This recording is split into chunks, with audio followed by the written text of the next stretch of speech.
Greetings. Today we are going to look at Samuel chapter 22 for our devotion. In this chapter, David is coming into the cave of Adullam.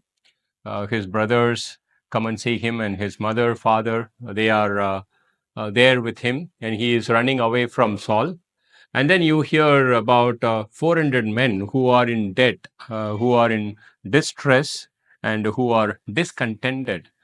They come and seek refuge in that cave along with David in 1 Samuel chapter 22, verse 2. Just think about spending time with these kind of men, 400 men who are discontented, and they're going to be murmuring, and David is there, and he is ministering the life of God to them. And in the next chapter, he is taking them to the war, and they have a huge victory against the Philistines in the war. And in a sense, he is turning these 400 men into men of war and encouraging them. And in that chapter, you see in the first few verses, David is going to the king of Moab, and he is seeking refuge for his dad and mom, and he leaves his dad and mom there. And then later on, there is a prophet that comes to David in 1 Samuel chapter 22, verse 5, and his name is Gad, and he is bringing in the word of God as to where he can hide next. So this is the first few verses. You see a man who is at peace, though he is running away for his life. And the next few verses, I am talking about from verse 7, and there is Saul sitting under a tree. He is not in a cave. And there are some men around him, and these men are not discontented, but Saul is discontented. And he has been like murmuring, and he is talking about David and filled with envy and jealousy, and he is going on and on and on.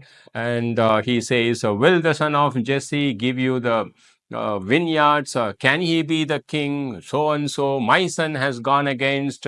And you see that the leader is murmuring constantly. And then down the line, you see there is a guy called Doag, and he comes to the aid of King Saul. And they both go, and in the city of Nob, they kill 85 priests and their families, children, wives, women, and donkey, everything.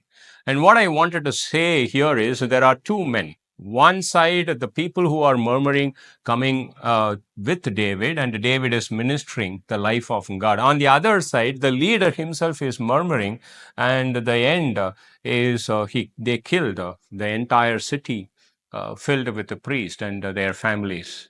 What, in a nutshell, what I wanted to say in this devotion is Romans chapter 8, verse 6. The mind that is set on God and the things of God, or the Spirit of God, is life and peace. The mind that is set on the flesh is leading to death.